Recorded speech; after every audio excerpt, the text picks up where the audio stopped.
Hello, everyone, and welcome to another Tuesday Night Uncuckables. We are live on the show YouTube channel, and you can join us there on Entropy through the link in the live chat in the description, and also, of course, live on our D Live channel as well. So say hello in the chats. I'm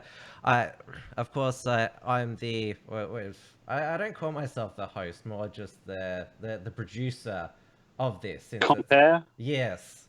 Of course, I'm Tim Wilms here in lockdown in Melbourne, and I've got two fellow Melburnian lockdown adherents with me as well, because we are still in Victoria legally under house arrest, not allowed to leave the house, only for reasons that Daniel Andrews and his police force deem essential and reasonable excuse.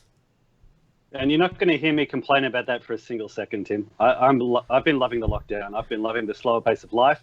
Life here in Victoria, Stan, Daniel Andrews Stan is wonderful, and we dare not say a word against it. I've been loving the low price of petrol. I've seen it on sale for 84 cents a litre. I know, it's very funny. I think there's a good meme on Facebook that said, it's like when you were 16, it's like petrol's cheap, you can't have a drink at the pub, and you're grounded, basically. So yes, it's like the 1980s have come back. Yeah, 1990s. Bring it on. The more it goes on, the better. I've had all this time at home where I can just do my own creative stuff, and going to work, I don't have to spend hours on the road every day. Yeah, we shouldn't really be saying this, but I kind of have been enjoying it too. It's kind of really quite nice, all this quiet, and I've been, normally I read kind of sensationalist stuff like the Weinstein thing or the Epstein thing, or I don't know, but now I've been getting right into my philosophy books. I've been reading Nietzsche. I've been reading a book by Meister Eckhart, famous kind of theologian from like 700 years ago. I'm reading all this deep philosophy stuff again. This is fantastic. I think we've got to thank the Chinese Communist Party for this wonderful gift. It's not this 2 or 3 month holiday, and it seems like it's going. I was a little bit worried yesterday, actually. Like to be honest, I was actually getting a little bit stroppy because I was worried, things might actually go back to normal. I don't want things to go back to normal. Hey, the Chinese Communist Party, they're going to help rebuild Victoria with their One Belt, One Road infrastructure project. Yeah, we don't need their money. We just want their virus. Yeah, more important than ever, Victoria backs China's infrastructure push. Victoria will tap into the Chinese Communist Party $1.5 trillion Belt and Road Initiative to boost the local economy, declaring the infrastructure network critical to rebuilding after the coronavirus / China virus / Wu flu crisis. Now, just tell me a little bit, what the fuck is this? I've heard about it. It sounds bad because it's from China, so naturally I'm not interested in it. But tell me a little bit about it. What is it? What is it exactly? It's basically a international infrastructure arrangement to allow for free flowing of trade of goods and services between the participating nations. Okay. So, Richard, China offers to build you infrastructure like a port or a railroad. They do this mostly with third world countries. Then the third world country can't pay back China. So then China's like, well, that's okay. You don't have to pay back our debt. We'll just take ownership of the thing that we built for you, and then they own vital infrastructure in that third world country. Oh, I see. So it's crooked, more crooked bullshit from the Chinese Communist Party. Yeah, so, It's colonialism, and so the latest third world country that they've chosen is Victoria. So is Daniel Andrews actually a member of the Chinese Communist Party, or is he officially a member, or is he just actually a spy? He is a socialist, and this seems what's happening here is that because you talked about how it's predatory colonialism. So the Chinese Communist Party virus has decimated the Victorian economy because our unemployment rate is the highest, and of course Daniel Andrews is assisting to destroy our economy and basically decimate the capitalist private enterprise system, and then the Chinese Communist Party swoop in afterwards, after Victoria's been destroyed, and rebuild it. And it then basically becomes an enclave for them. And of course, Victorians then become dependent on the state, which of course is what all socialists love. There was an article recently, I can't remember which diplomat it was from or which politician. It said that China considers Australia a kind of vassal state. Do you remember that article? Did you see that? You can put it in the I read something about gum on the bottom of their shoe. Yeah, that was one of the Chinese media outlets. No, that's because we're questioning. We want to find out where the virus came from. God forbid, you know. I mean, there was the bullshit early on that it came from the wet market, but of late it looks like it comes from the Wuhan lab. And it's not just conspiracy theorists saying that anymore, which means it's no longer a fucking conspiracy theory. The amount of conspiracy theories that are true is fucking astounding. Well, anyway, it's Donald Trump and Mike Pompeo who have said that intelligence suggests that it came from the lab. I've always maintained it was the lab in Wuhan, either accidental or intentional release, or it was the bat soup at the wet market. It was one of the two, isn't it? It's got to be one of the two. Yeah, that's what I've We always were calling maintained. the lab like a month or two. We were calling the lab a month or two ago as well. Why am I moving around? My screen is jumping around. Is that what's happening with you? I keep trying to crop you to make you full screen, but you keep reverting back. Okay, well, I prefer to be full screen, but if you can't fix it, it's up to you. Well, we'll see. There you go. We'll see if the audience gets annoyed with it. They're the ultimate judge. Hello to everyone. As long as they can hear me, I trust my lapel mic is working again. Oh yeah, Dave is very impressed that he's got a proper microphone. Yeah, I'm stoked. I'm like, I should have done this much. Oh no, you both reverted back. Oh yeah, you've got it all sorted this week. I didn't do it. It's on you, Tim. I think the Chinese Communist Party is interfering with our broadcast. I suspect a conspiracy. Oh, well, Richard is too stubborn and to download Zoom, which doesn't have this problem. Oh, okay. Yeah, so I'm going to shame you. Yeah, I'm going to shame you on air for not downloading Zoom, since we have this. But isn't that a Chinese thing? I read some article that it was infiltrated by some Chinese thing. They rerouted some calls, Zoom calls through China, but we're using Skype at the moment. That's Bill Gates's Microsoft. Oh, well, you can, as we all know, you can always trust Bill Gates, so there's not a problem there. Isn't it amazing? Like that's the world we live in. Like, you've either got a choice between the Communist Party or the globalists. Yeah, that's it. And they're on the same fucking side. That's the fucking joke. Huh? Yeah. The globalists, are destroying Western civilization for a reason. That's to put China in charge. They have to have some big cop on the block. And they don't like us. I mean, I don't know why, but we're the people who've been protecting the whole globalist class. Well, basically, globalists live inside our countries in one way or another. So they want to destroy the countries that they live in, because they think they will be able to save themselves behind their, I don't know, giant electric fences and walls that they in their mansions in Florida or Beverly Hills or fucking New Zealand, wherever they fucking got them. But I don't know. Zoom it's even the big lie is US owned. It's based in Silicon Valley, and I know that what would you call them? Crypto communists. These Silicon Valley firms. I'm inventing that term, but I would still rather do business with cryptocurrencies. Sorry, I'm getting my cryptos mixed up. Crypto communists who at least have the facade that they're private capitalist companies than actually deal with a communist fascist regime. And we all know the best crypto is the crypto fascist, mate. Now you're talking my language. But it's probably more likely that Mark Di Stefano is on your Zoom call than China at the moment, which update from... All right, get on Zoom. Jesus Christ. From last week's Uncuckables, Mark Di Stefano, he resigned from the Financial Times after he logged on to other media outlets' Zoom calls to hear about their redundancies and layoffs during the coronavirus. that what that was? Okay. Right. To give a brief history, he started out at BuzzFeed Australia, was known for a lot of hit pieces on far-right people, and the definition of far-right, in his opinion, was anyone to the right of Malcolm Turnbull. And then he moved to BuzzFeed UK because his wife got a job in the UK, and so he wanted to be with her.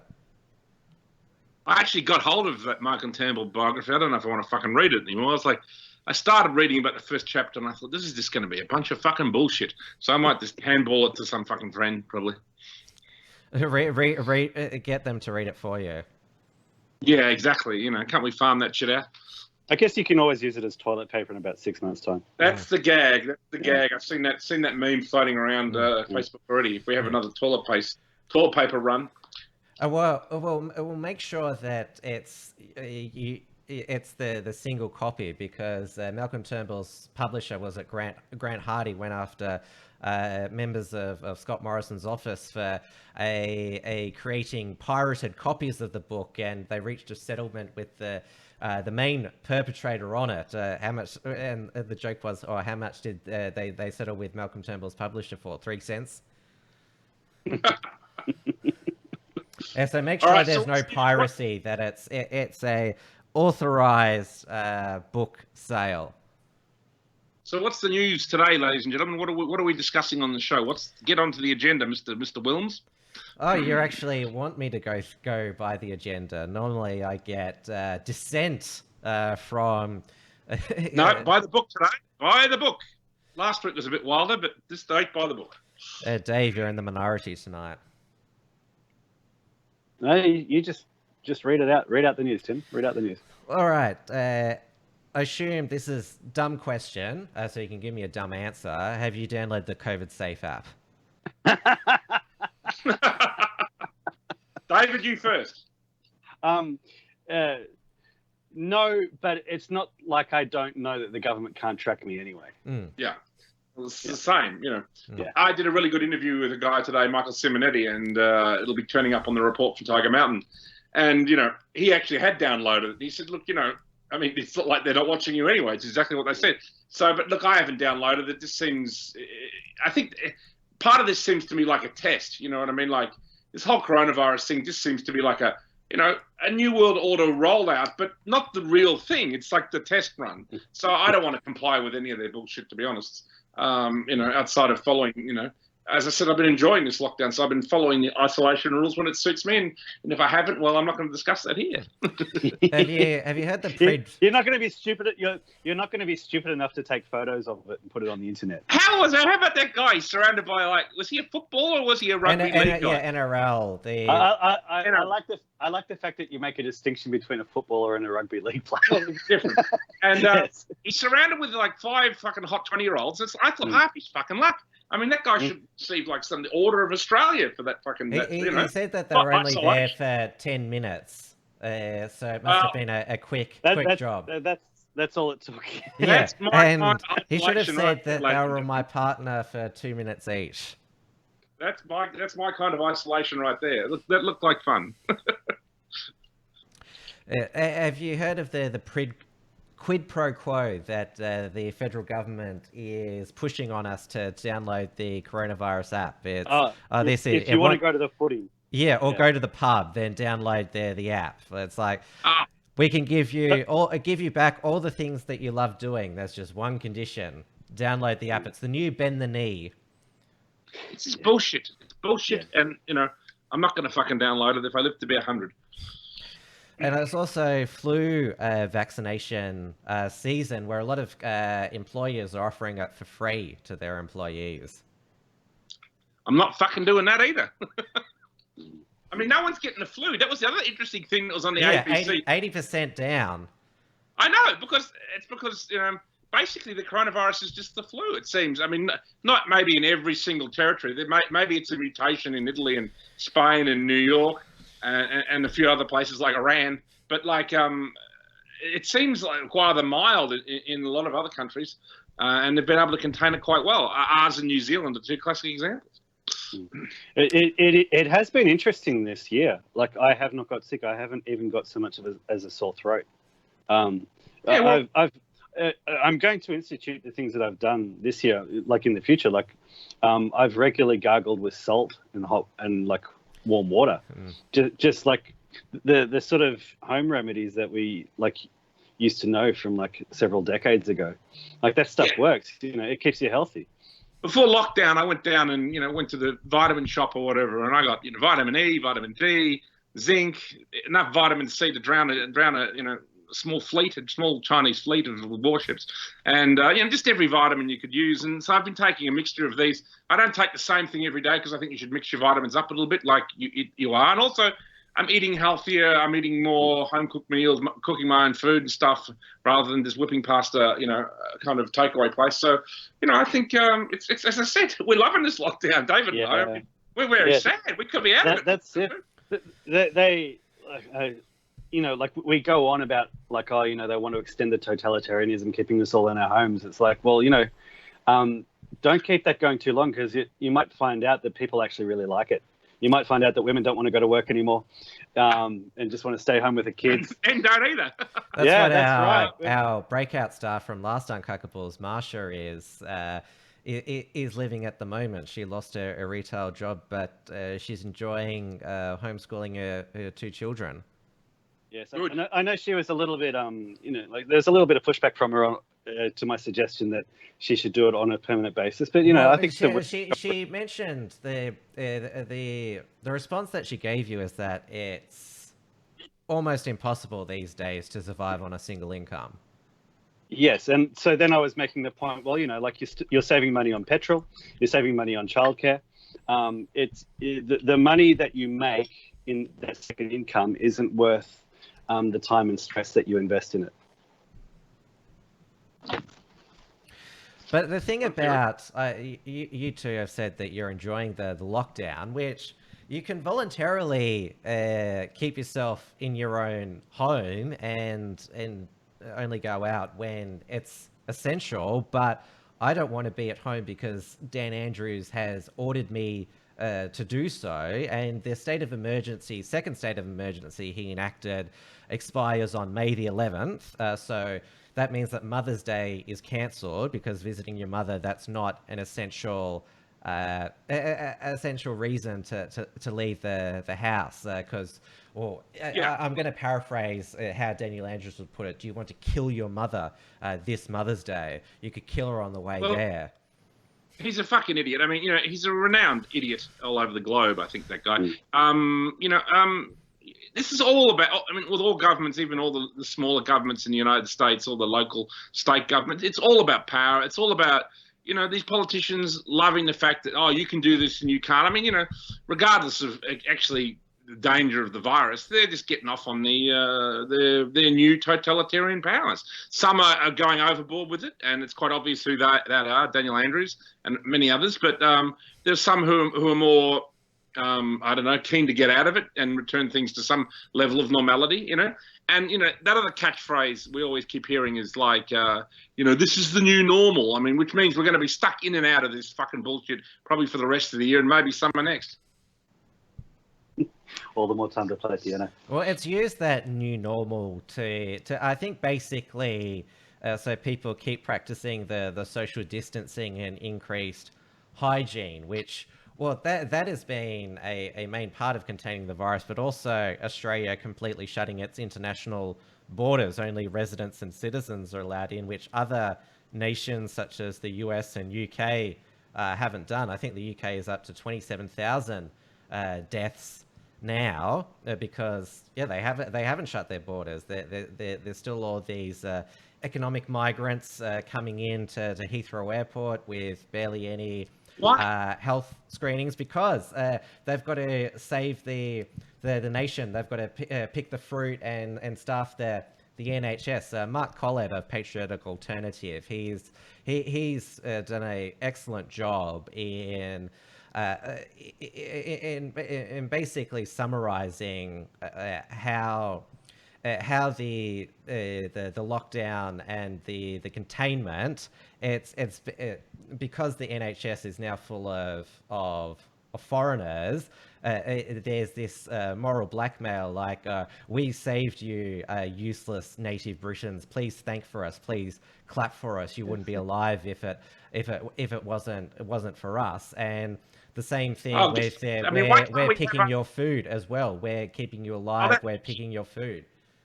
The only reason we've ever wanted immigrants in our countries is because it's a form of economic slavery. We just want the cheap labour and the cheap morons to come here, and that's the only reason the capitalists and the right-wing, libertarians have ever wanted immigrants in our countries. And we don't need to fucking thank them. Good riddance. Fuck off. We can run our own health services. We can pick our own fucking fruit again. And I think that's why nationalists need to capitalise on this situation. We can do everything ourselves, again. And now's the time to fucking do it. We do not need any more mass immigration. We do not need to reopen our borders. We need to, really fortress Australia, fortress Europe, fortress UK, fortress America. God knows what's coming next out of the Wuhan lab or some other fucking lab in China. So now's the time to seal everything down, because obviously we're in some, new era, and some new disturbing era is upon us, ladies and gentlemen. I know. Torpedo the boats. I know on XYZ Live last night, you and Maddie went through Christina Keneally's Senator KKK, that is her actual initials, all of a sudden has decided that she wants to slash mass immigration to Australia, or the way that she put it, doesn't think that the same migrant numbers should return. And we had today. She's going Nazbol. Yeah, I'll share it on the screen here. Jenny Leong, the Greens state member for Newtown, said we must support our migrant workers and international students. In my workplace, the New South Wales Parliament, most of the people who look like me and those who reflect the diversity of our community, not actually those sitting in the chamber. They're the ones working behind the scenes, serving the food, cleaning the offices and keeping things moving. So sort of she's already on the point. Only because they're undercutting real Australians. There are 700,000 unemployed Australians. There are over 1 million Australians who are underemployed. Yeah, they could be doing that job, but they're getting undercut. That's why that's why there's this so-called diversity behind the scenes. Yeah. Correct. Yeah, it's still about screwing, local people, screwing Australia. It is hard to ignore that while many of us work from home to avoid contact with COVID-19, and we know that COVID-19 is used to basically even further sever the connection with China. Oh yes. Yeah, even from coronavirus. The Chinese diversity flew from China. Mm-hmm. Yeah, coronavirus is too much of a dog whistle now. Yes. The COVID-19 will become that in another 6 months or so. They'll have to come up with a new name for it. The global the global pandemic. They'll just call it the global pandemic. Yeah. Almost. Have you all noticed there's a lot of talk at the moment of the second spike? You know what I mean? Like, it's already in the planning. Like, there seems to be like a second wave of this that will hit after we come out of, hibernation or whatever we're in, isolation. There's a definite discussion about, a second hit, and it's all been suggested that this will come out very shortly before the US election. Obviously, that will shut down the election or require postal votes where they can cheat and try and sneak that fucking absolute fool Biden into the White House. I don't know what's going on, but it's all globalist bullshit. It's all nefarious nonsense. It is the pattern from the Spanish flu. There was a second spike, because the first spike was the winter, I think, of 1917 or 1918. The second spike was basically the next northern winter, and so that would. It's conveniently, like, the next spike could be the next northern winter, so around about November, around about election time. It would actually fit quite well, because the second spike for the Spanish flu, that was the real killer. That was the really big one. The first spike wasn't all that big. Yeah, well, here we go. The new normal. You got to look out for all these bullshit kind of 1984 code words. COVID 1984. I've seen that graffiti all over Melbourne. It's kind of interesting. You've seen that floating around the place. COVID 1984. Yeah, I have. And what do you COVID-19 New World Order is another one I've seen floating around. Yes. What do you think of the idea that, like, Biden is just so obviously hopeless that he's basically being set up so that Hillary Clinton can sweep? Like, I've been making that argument for a while. Andrew Cuomo. You don't give up on world domination that easily. I think Hillary will be brought in at the last minute. To be honest, she's a better candidate than Biden. You know, she really is. You know, I mean, if it's going to take us to hell, at least it'll be in a pantsuit. You know what I mean? Well, with this Tara Reid assault allegation against Biden from 27 years ago, we saw him interviewed by Mika Brzezinski on MSNBC because he'll release the Senate records, but not the University of Delaware records, which relate to her. And Mika asked him about that, and he basically flatlined. And then she basically spoke to him like he did have dementia or had Alzheimer's. Oh, did you understand what I said? Like, it's quite extraordinary there. He is so bad. Like, I honestly can't believe. Like, I mean, even one of those other guys they had running, like Pete Buttigieg or whatever his name was, and God, who were the other candidates they had running? I mean. They were better than this Biden. Biden is absolutely terrible. I got a feeling that they're going to have to fuck him over at the DNC, and if they decide to run him, well, I mean that's the greatest gift to Donald Trump ever. I mean, you know, I don't think there's any way that Biden could win. He's just so hopeless. But anyway, we talked about how Alyssa Milano, the other charm star feminist, is supporting Joe Biden still. Though her other feminist co-star, Rose McGowan, she's basically given up on the Democrat Party and taken the black bill. This week we've seen Lisa Bloom. To give you a bit of background, she's the daughter of probably the most famous feminist discrimination litigator, Gloria Allred. Lisa Bloom has said that, I believe you, Tara, but defeating Trump is more important, so I still support Joe Biden. So she supports they would support a rapist over Trump. Well, you know, I mean, there's been this Trump derangement syndrome 3 or 4 years in. It's become very serious. You know what I mean? Like, the people are suffering. I mean, you know, you just got to see the fact that the idea that they think that Joe Biden could beat him, and he can hardly string a sentence together. You know what I mean? I mean, say what you like about Hillary Clinton, but you can string a fucking sentence together. You know what I mean? All right, we've detoured from this article because it back to KKK. Let's Jenny Leong's response, because it gets better. But that was a good detour there. That was a good segue.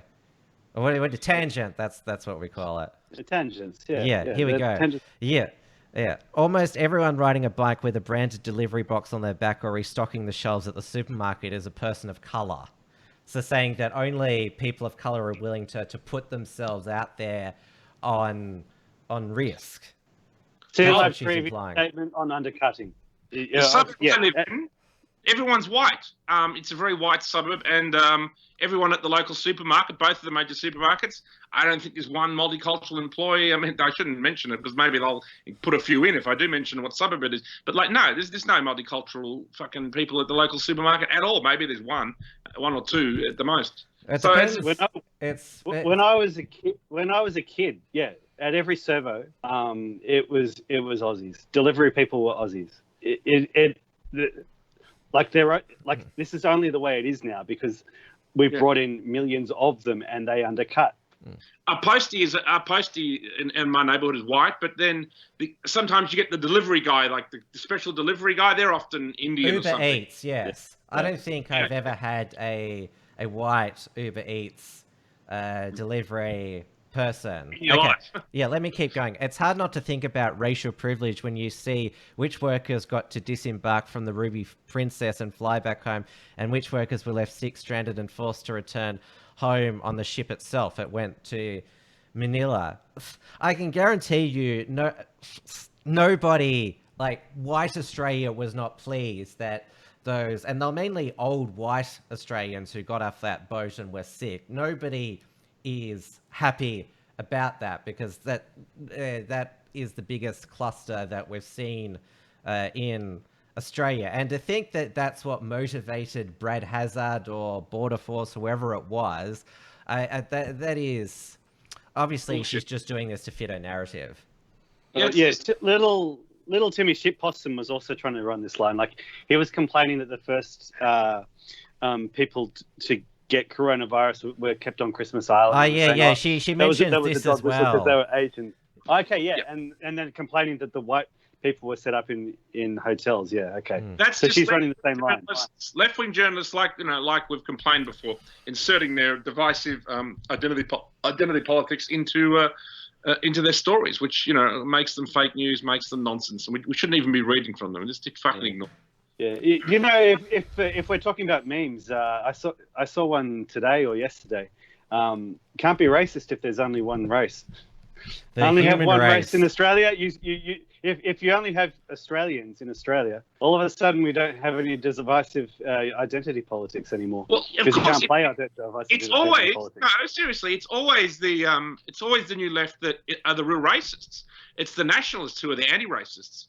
This has always been the case. And the media has completely arse up because they're the ones constantly talking about the race. They're the ones constantly making racial difference. They're the ones constantly noticing race or noticing gender or noticing sexuality and going on and on and on about it. You know what I mean? Like it's like these are the people who have the complete hang up about it, who are just like endlessly obsessed with it, and they all tend to be white liberals. Outside of the token ethnic person they have in these communities that comes along and is their bobblehead they put on the ABC or in the fucking Age or whatever. It's always these guys that are obsessed with this topic on and on and on. They drone about it, and it's because they're secretly, either they're secretly racist or they secretly have some absolute kind of phobia or white guilt or something that's on display or that they're projecting or something. Yeah, it's how they always say that these progressives that somebody who opposes sodomy, they must be secretly a sodomite themselves. How come we're not allowed to throw it back at them and say, well, you're so anti-racist, you're probably a racist deep down? Well, they are in a way because they're constantly noticing it. They're constantly talking about it. They're always, this and that, and there's never enough this minority or that minority. And it's like they're obsessed with the topic and they're constantly noticing it. Most people just look at things and I mean, even people on the new right or even the far right, if they just look at things, well, sometimes it's, and we're not constantly obsessed with it. Like these fucking left-wing people, they definitely are. I wrote an article on it that I don't know if it's published at The Uncuckables, definitely on affirmative right. If you look at my name under affirmative right on that website, I wrote an article on the topic. So, it's ridiculous. We've got a question on entropy. If you've got a question or want to send through a super chat, please click on the entropy link either in the live chat or the description. It's from Binary Agenda. Daniel Andrews' approval ratings are at record highs. What do you think makes most Victorians so cucked? Is it a historical thing or just some kind of inhertia in the Overton window there? I'm not sure if you saw Blair Cottrell's Telegram video message today. He probably summarised it that the only people who support stay-at-home orders are women and faggots, and they've been on the rise in Victoria over the past decade. Yes. I haven't seen that, but it sounds like good fun. He's always a good troller, that fellow. I love Blair. And yeah, look, I don't know. I don't know why. Victoria is a particularly cucked out state for some reason. Maybe we're all going to have to move up to Queensland. It seems to be the only true right-wing state left in this country, right? As I was saying a couple of years ago, the first time I entered the Unshackled studio on the night of the Victorian election, this is why we have to talk about race as well. Like Australia has imported millions of immigrants over the last 20 years, and the vast bulk of them have gone to either Sydney or Melbourne. So, sure. Who do you think is approving of Daniel Andrews? It's not really Australia. I honestly think it's actually white liberals. This is a lot of white liberals in Victoria and a lot of white liberals still in Sydney. I mean, if you look at actually many people who are minorities, they don't often vote left wing. They don't often vote Labor. Yeah, if I've spoken to anyone from a Muslim country, they're more far right than the alt right. You know what I mean? Pauline Hanson is like a joke to them. They're like, they begin like the Taliban, then they start getting excited. Yeah. You know what I mean? Like, so believe me, they're not a right-wing party. The largest ethnically Chinese seat in Victoria at a federal level, Chisholm, that was won by the Liberals Chinese candidate, Gladys Liu, not the Labor Chinese candidate. Well, it was Jennifer Yang. Chinese Australians are very conservative. They're not communist or whatever. They're not. And Daniel Andrews, like, he literally is like willing to sell out our state to the Chinese government that didn't help the Labor Party win the seat. No, I believe that in Victoria, it's white liberals. There's just a lot, and there's a lot of people who believe the ABC in this state. There's a lot of people who really listen to that fucking idiot Daniel Andrews, and it's ridiculous. We just have, and also it's a reasonably affluent state, Victoria, and people have just been too comfortable, and they, for too long have just, believed this new left bullshit, and for whatever reason, it's taken hold here a bit. But I think the time is changing now. Don't worry. Give it a few more years, a few more, another 8 months of this fucking lockdown, people will change their mind.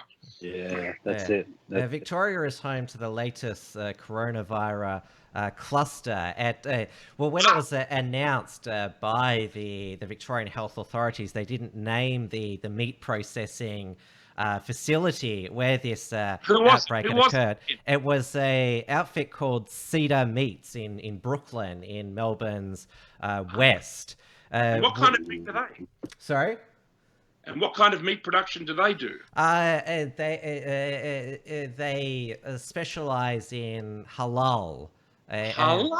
And I noticed that their website has been shut down completely, and it just has this message from the Cedar Meats general manager Tony Kerowitz, which is a Lebanese Arabic name. There he is there.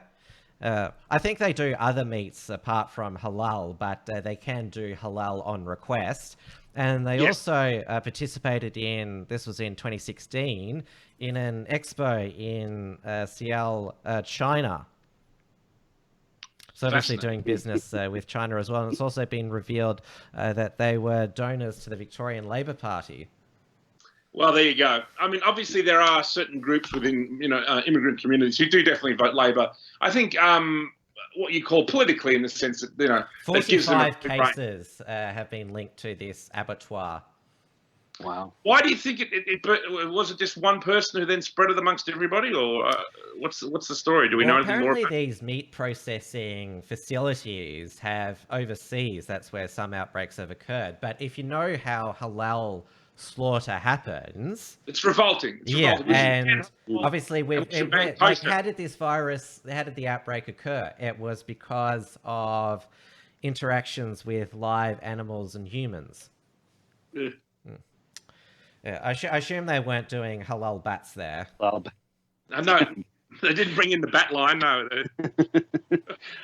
I know where Brooklyn is. I know where that is. There's some awful smells coming from. That's a revolting suburb. It's right pretty past it on the Western Ring Road. Sometimes it stinks. Yeah, up Ballarat Road. It's pretty disgusting.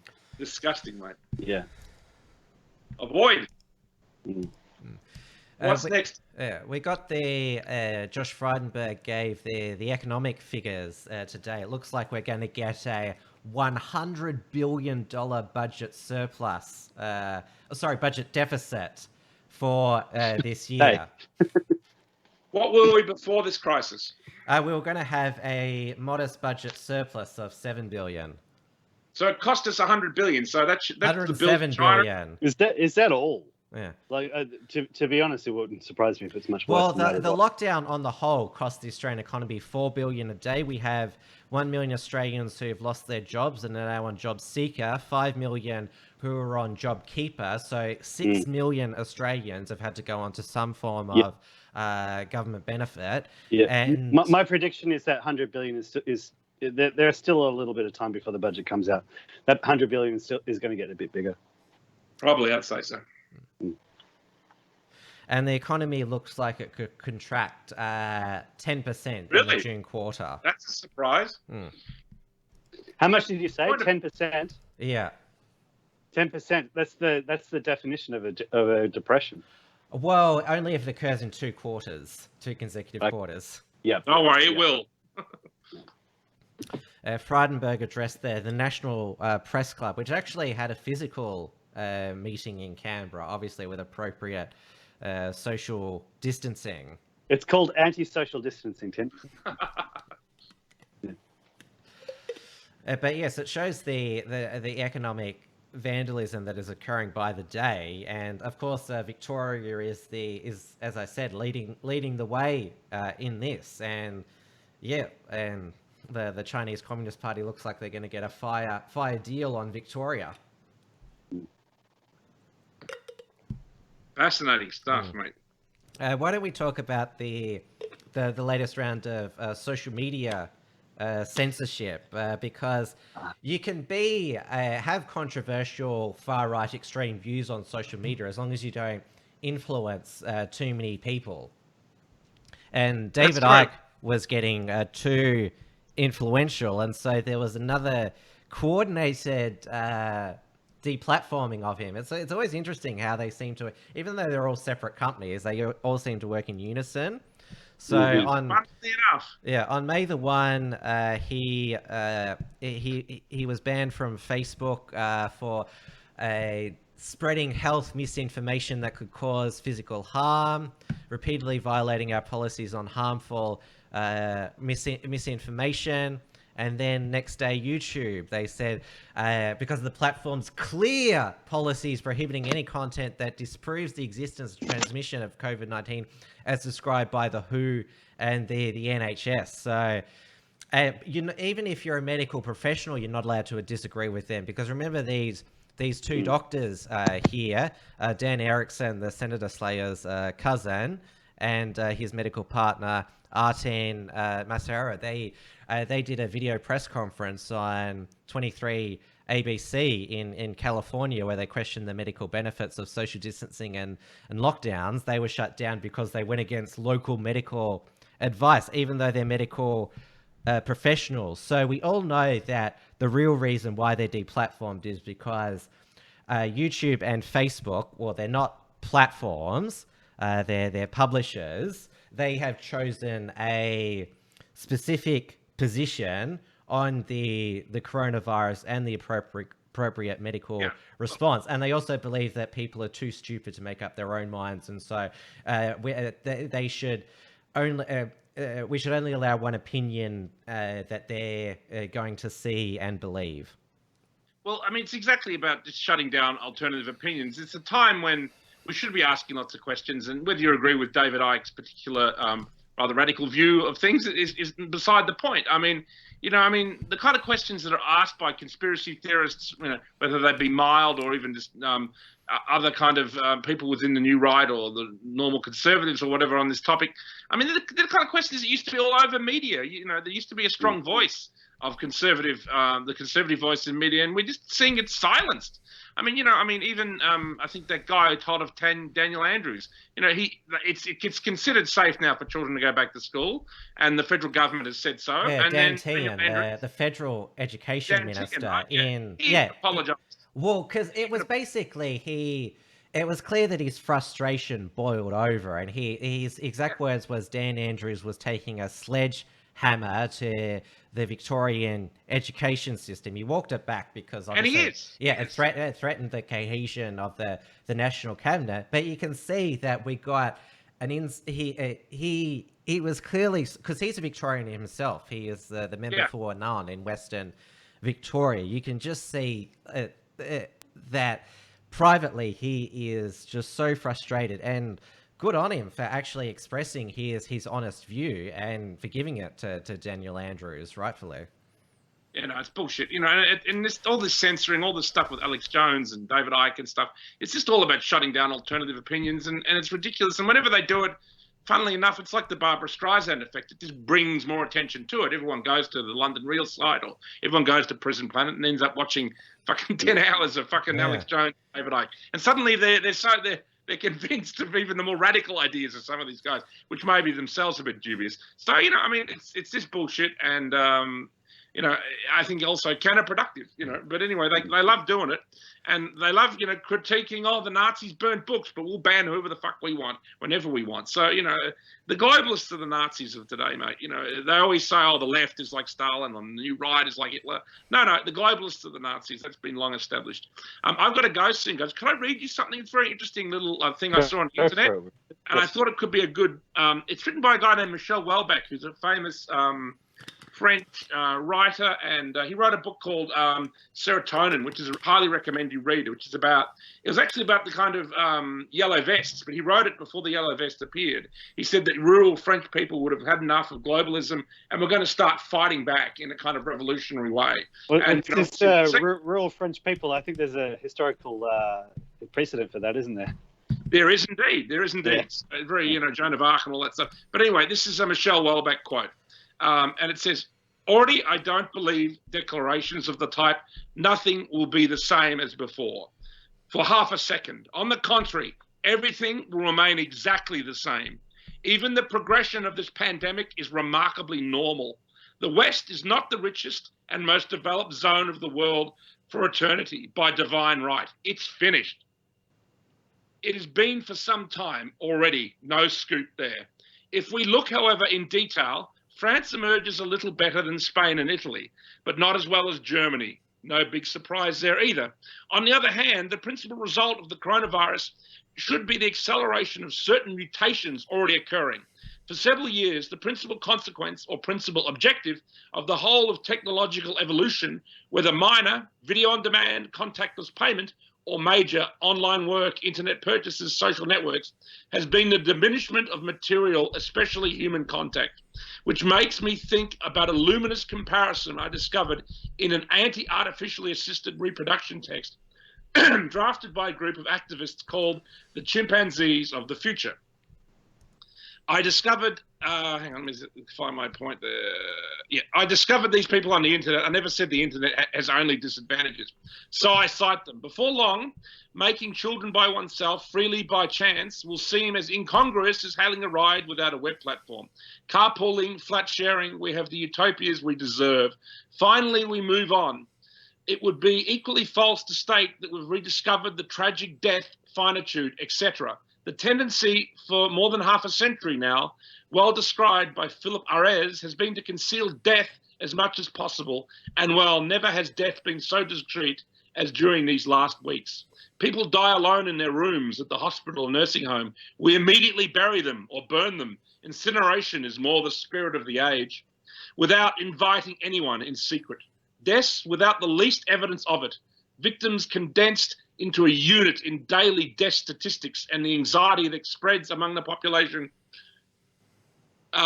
as the total increases has a strangely abstract quality. Another figure will have much more importance in these weeks: the age of the ill. Until what age is it suitable to resuscitate and care for them? 70, 75, 80? Apparently that depends on the region of the world you live in. But in any case, we've never expressed with such calm shamelessness the fact that every life doesn't have the same value anymore. Starting from certain age, 70, 75, 80, it's a bit like they're already dead. All these tendencies, as I've said, already existed before the coronavirus. They've only displayed themselves with new obviousness. After confinement, we won't wake up in a new world. It will be the same, but a bit worse. So that's Michelle Welbeck. He often writes from the perspective of, often a kind of almost a very dark kind of depression, but the point of his writing is to make you angry and to wake you up. And I really recommend the book Submission, which is about the Muslim takeover of France, and his new book Serotonin, which is about the rising of the yellow vest that he wrote before they even appeared. So he's a real prophet, and I highly recommend it. And I hope you didn't mind me reading that. So thank you, boys. That was brilliant. Thank you. It was good. Good. I would say. What do you call it? It's not swan song. What's the word? Epilogue to your appearance. Namaste, boys. See you later. And there's more report from Tiger Mountain on the way. And next time, download. I got 40 reports coming. I got a great report with Michael Simonetti coming, all about statistics and coronavirus and graphs. It's really fascinating. It's about a half-hour special I've done, and 3 new reports that we recorded this afternoon from isolation. So that'll be coming soon. See you all soon. And download Zoom. I'm putting my foot down. No more Skype. Yes, sir. Yes. All right. See ya. Okay. Does that just about cover it, Tim? Oh, we've still got a couple more to go. If you're happy to go a bit longer. Yeah. Just Because I didn't get to comment on. I'll just make myself bigger here. It's all about you, Tim, isn't it? Oh yeah, it was. It's a challenge there to fit everyone on the screen there. So I want to get myself in there more. There we go. Okay. I didn't get to comment on the more salacious non-coronavirus story, and that was the rest of that ex North Melbourne player coach. He also plays for the West Coast Eagles. Dean Laidley. It was announced the old junkyard dog. They're gonna have to come up with some other name for him now, eh? He was arrested on Sunday night, remanded in custody to appear in the Melbourne Magistrates Court on May 11. No details were given, but by the Sunday night, images from his police interrogation and mugshot were disseminated on social media, and he had makeup and a wig and a dress on. And I'll see if I saved this. The exact, there was also a message that was attached to it as well. I'll see if I saved it. Talk while I'm trying to find it. I know Sam Newman said something about this, and apparently he's in trouble. Oh, let's have a look at that now. I know that Dean Laidley, Sam Newman slammed over a disgraceful tweet, because Maddie and I were talking about this last night. We were talking about, isn't it amazing that rather than just slamming Dean Laidley for just being an absolute degenerate, here we go. It's the people who shared the photos.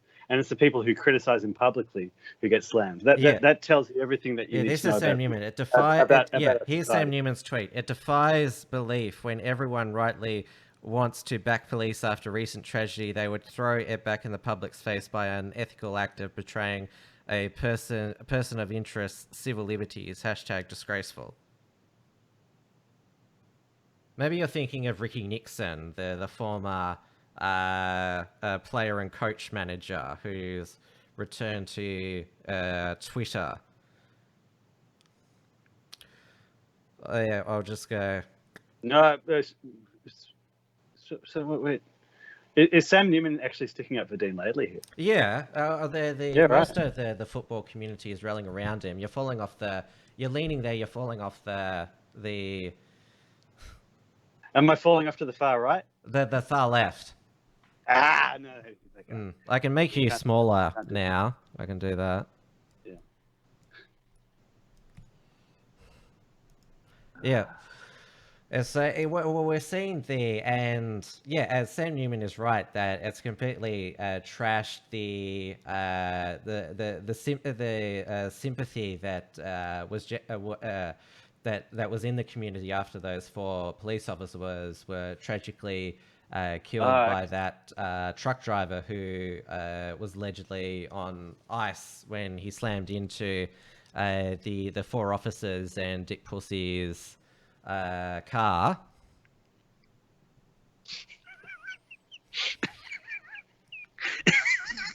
We see what you just did there, Tim. Yeah, okay, so that's why Sam Newman's getting slammed. But yeah, my comment stands. Like, if people are criticized for criticizing Dean Laidley, that tells you everything that we need to know about our society.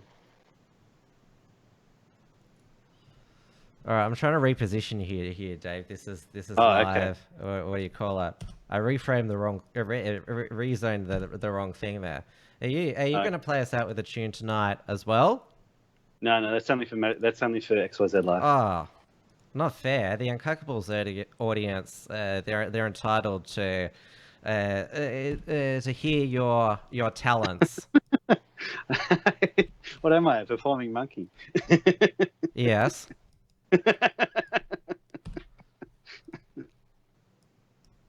Maybe if there's enough popular demand. So it broke tonight that a second Victoria Police employee had been suspended for their role in the leaking photos of former North Melbourne coach Dean Laidley. So they suspended one on Monday,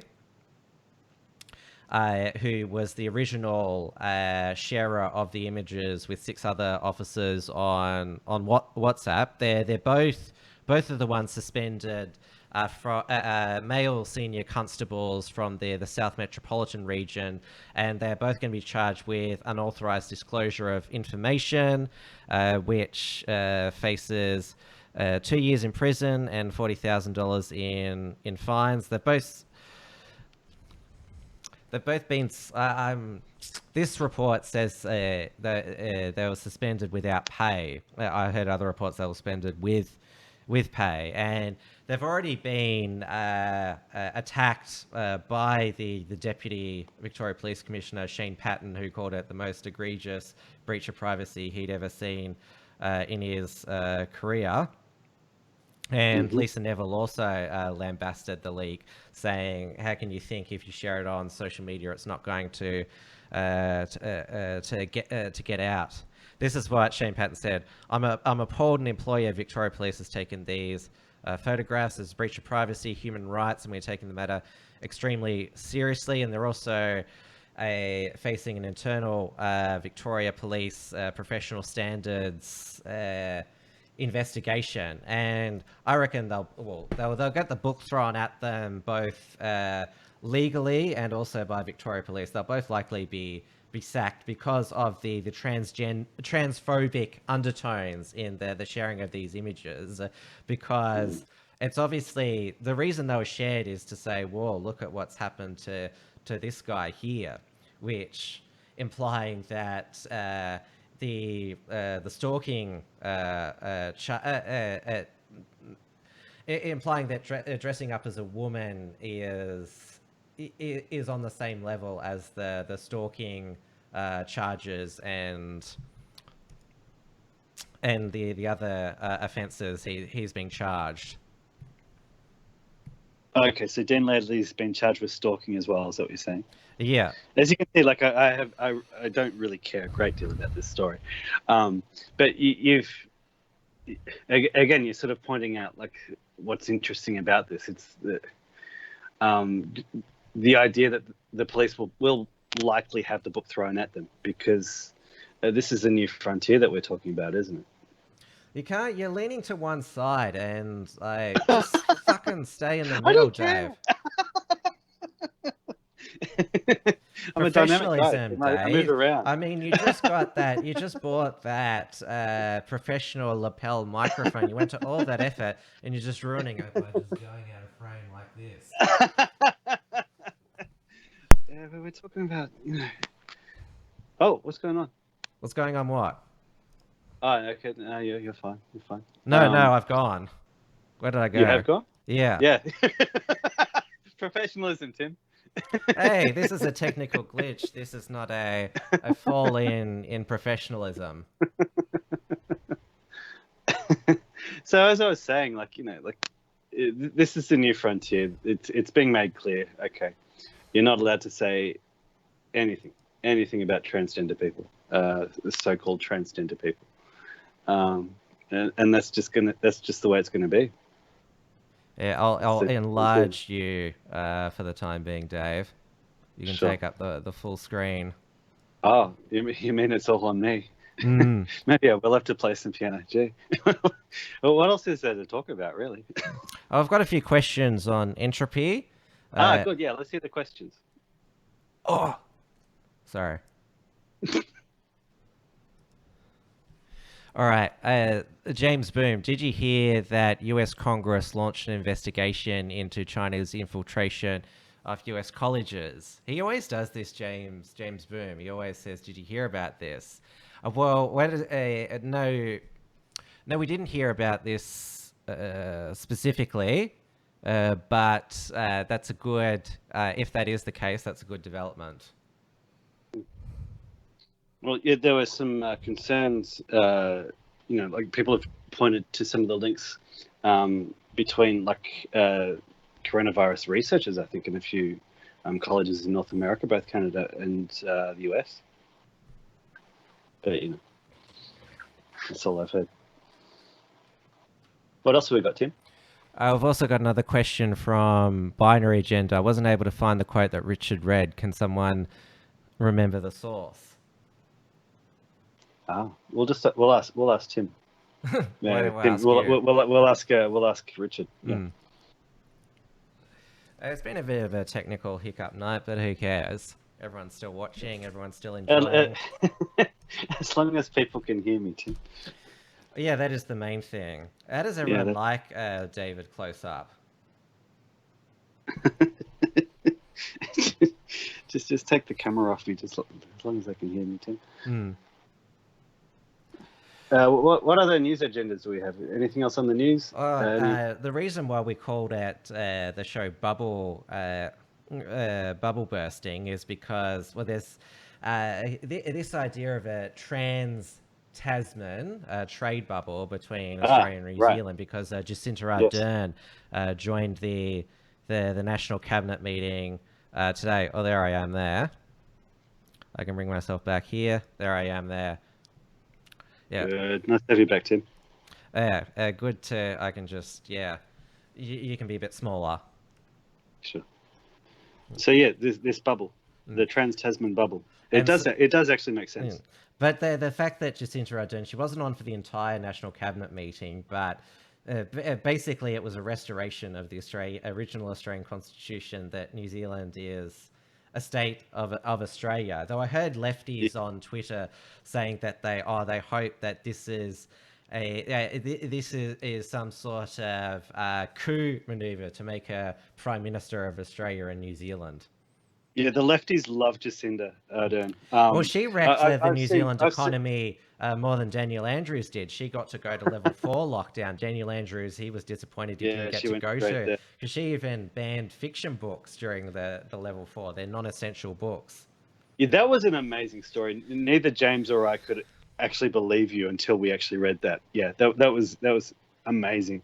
I've seen friends share memes about how Jacinda Ardern is so great because New Zealand they've kept the coronavirus cases down to a minimum. Well, so have we, and we did it without banning books, with KFC and McDonald's still being open.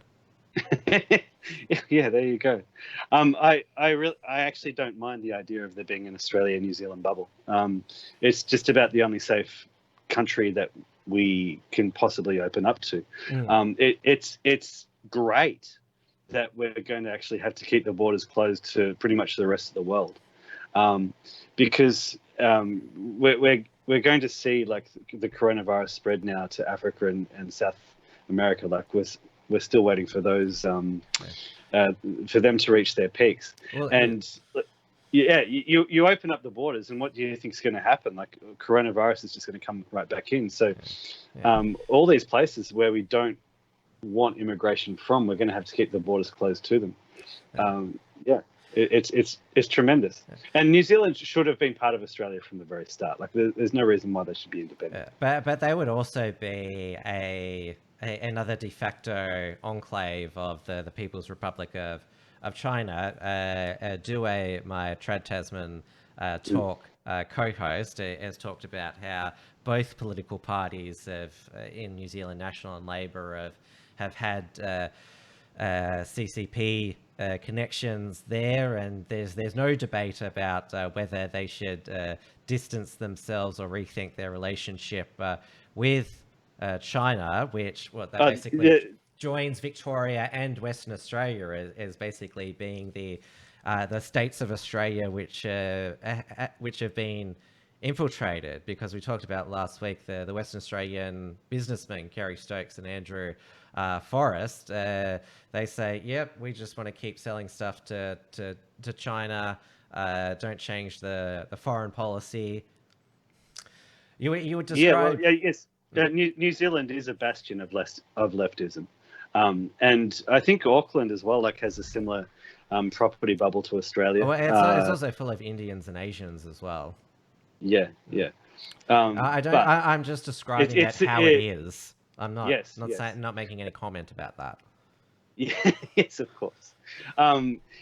Having an Australia-New Zealand bubble is at least a very good start. That's all I'll say. Yeah, but they've got, when I was in Auckland, they've got lots of nice Indian and Chinese food outlets. Yeah, how good's the food, huh? Yeah, I know. But that, yeah, I can go from. Uh, I don't miss the Indian restaurants in Melbourne. I can still enjoy an Indian meal in Auckland. Because that's why we come to Melbourne. It's not for our beautiful British heritage. But you know, 250 years of amazing history. It's the Indian food. It's the Chinese food. Yeah. But you notice the two biggest lockdown lovies, Dan Andrews and Jacinta Ardern, or as they're also known, Dumb and Dumber, that they want to keep their native populations locked down, but when it's over, want to basically go back to the hand that spat the poison at them, China. Yeah. Yes. Like what? Yeah. Like as I previously said, and it's worth repeating again, China caused through their own mismanagement, whether intentionally or not, the outbreak of this coronavirus decimated the Victorian economy, and also the New Zealand economy, assisted by Andrews and Ardern, Dumb and Dumber, and now they're going to swoop in afterwards and, oh yeah, we're going to rebuild you. If someone breaks your legs, you really think that they're the best person to help mend them, put on the casts so you can walk again? Yeah. Well, as we've established, they're globalists and they're traitors. They want us dead. And why is it any surprise that this is what they're suggesting? It won't be any surprise to see them go along with it after. And with Senator KKK, you notice that in the response to both to her from both Labor and Liberal migration advocates is that it adds to our GDP, and Australia was built on immigration, and its strength, and that's why we're such a strong multicultural country. They've even had a go at her on Sky. Yeah. On Sky News, they've criticised her. Which that indicates to me that the political class, they're still hoping to get back to the normal of just having the mass migration in to inflate the GDP numbers and keep business happy. Yes, the elite in Australia are by definition globalists, and they are by definition invested in the globalist system. Again, I was talking about this last night with Maddie. It's really quite remarkable that in Australia we have built up such an aversion to the idea of a recession. It's quite incredible, like, that we've not had a recession for 30 years. And like it's generally understood that a recession basically clears out the dead wood. Like, recessions are unpleasant, but they're necessary. And so I was sort of, just theorizing last night, making the case essentially, like, the elite understand that in Australia, the last time that we had a recession, it stopped globalism in its tracks. Because who was the Prime Minister the last time that we had a recession? It was Paul Keating. Since his prime ministership, the left have worked very hard to sort of retell history and say, oh no, it was his economic management which set Australia up for prosperity. That wasn't the legacy Paul Keating really wanted. He wanted the legacy of making an Australian an Asian nation. Like, his whole agenda was to say Australia is part of Asia, and he was very much moving towards that. We had a recession. All of a sudden, Australians don't care so much about all this virtue signaling and they're really just focused on just trying to make a living. You had a resurgence of nationalism. You had 1 million people voted for Pauline Hanson in 1998. Whether or not she was a real nationalist or a fake nationalist is another matter. But the fact is that people were voting for her thinking that she was a nationalist. So a recession in Australia stopped globalism, at least for a little while, and then John Howard found another way to keep it going. He used the pretext of stopping the boats, but then he opened up the borders to more immigration anyway. So I think that's the thing here. We've basically got an entire elite here in Australia, a political elite, an academic elite, a media elite, who are utterly invested in immigration. And they understand that if we have a recession, then that's going to be the biggest impediment to their actual plans. And so it's like they're stuck in a loop. It's like we have to have immigration because we can't have a recession, and we can't have a recession, so we need immigration, and it just goes round and round and round. Well, Keating, when he said this is the recession that we had to have, recessions are, when they're necessary, good things for the economy to reset. If you know about the Austrian theory of the business cycle, if you have this phony prosperity with printed inflated money and this malinvestment, you need it to reset. And if you let the market reset, then it rises again quickly. But all politicians, they're spooked by the R word. They don't want to have a recession occur on their watch for political reasons. And of course, immigration has always been the Ponzi scheme to prop up the economy. And well, we've seen the consequence of having this mass migration of people. The annual migration intake of Australia in the next year is expected to be 85% down on 2018-19 levels. But isn't it great? So we're having a recession, immigration is down, nationalism is back up. That's the pattern. One thing that that has been in response to Christina Keneally's sudden epiphany on immigration is that you can never trust Labor on migration when they talk about putting Australian workers first. Remember, that was one of Bill Shorten's lines as well, because we know that they cut to the refugee lobby. And we saw under Rudd and Gillard the boats return, and they didn't really want to stop them too hard. Absolutely, and as Maddie and I were pointing out last night when we were going through Christina Keneally's article, she was, even in her article, she was trying to have a cake and eat it too. Like, she was trying to talk about targeted immigration or something like that, and still having skilled workers, all this sort of stuff. She's basically trying to signal, like, she's been accused of dog whistling, and she is dog whistling. She's trying to dog whistle economic nationalists, just like Bill Shorten is trying to dog whistle economic nationalist.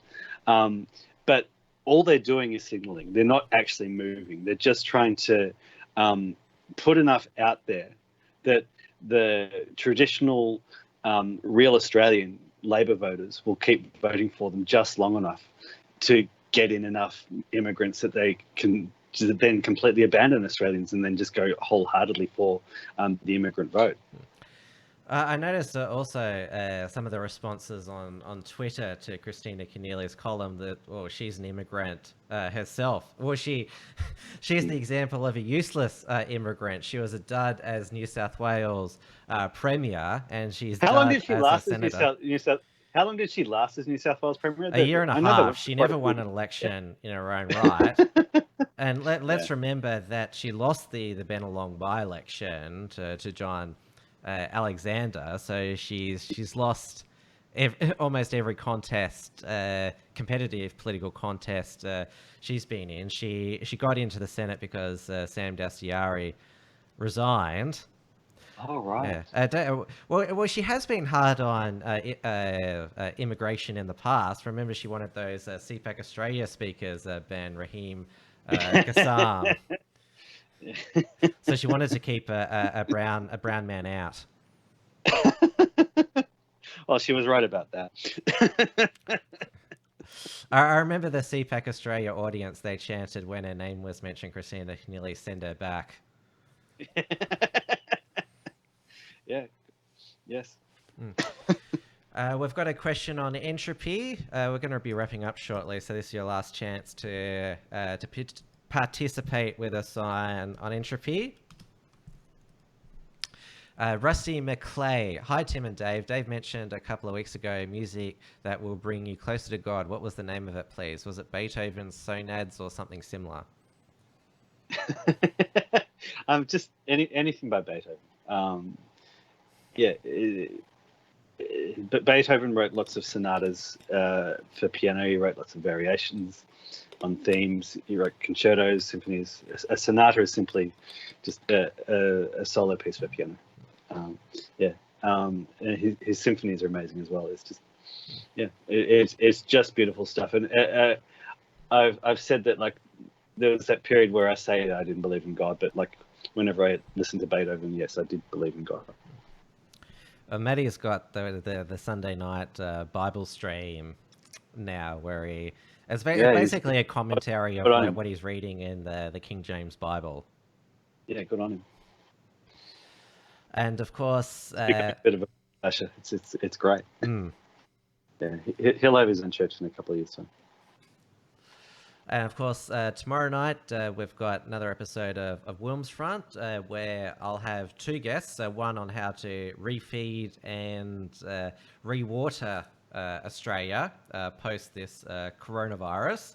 And also a guest talking about why it's a big deal that the federal government hasn't released the source code for the COVID safe tracing app. And then of course Dia Beltran Live is after that, 8:30 p.m. Melbourne time. She's got the Wilmsfront China expert on her show, Dave Lee. He'll be making his debut on her show. Dave Lee. Good. I like his videos. He's done some great stuff for several years. How did she go with George Christensen? Why don't you watch it and find out? I don't watch live streams. That's my response to your question. Yeah, okay, fair enough. And then Thursday. Oh yeah, Deanna, Wagner's pretty good too. Yeah. And of course Thursday, Dusty Bogan's Thirsty Thursday, and then of course the Thursday Uncuckables, same time, same place as tonight, where we'll have Marsha back on again. Because we know that the president of Brazil, Jair Bolsonaro, the mainstream media, they're going hard on him now because he's a right-wing leader who didn't want to lock his nation down during the coronavirus pandemic. And do you know what he said in response to why he doesn't take the World Health Organization seriously? Did he make physical threats against people from the World Health Organization? No, he said that World Health Organization, I'm not going to listen to them because they teach children to be gay and to masturbate. Good on him. I like this guy. Oh yeah, he doesn't take any crap at all. But you notice that they only go in hard, the globalist media, on the right-wing leaders and their coronavirus response. Yeah, who's in charge of Italy? Leftists. Spain, Portugal, France. Yeah, that's it. And you can. Everybody knows you can catch me talking with Maddie. Listen to Mark Moncrief on Melbourne Traditionalists as well. He's doing some great solo work. He did a great little series on China.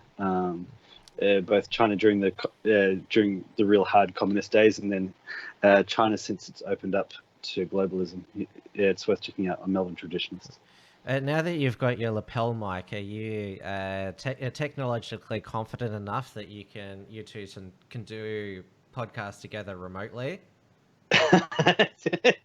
Don't count any chickens just yet. But I think in week by week I'll probably just work from home. It seems to suit me quite well. All right. Well, thanks everyone for watching, and we'll be back Thursday night using Zoom again because given tonight's Skype cropping craziness, as I'll call it, I think we'll just stick where we'll be Zoomers in more ways than one. On that note, that's great. Love it. All right, good night, everybody. Not all. Thanks, everybody.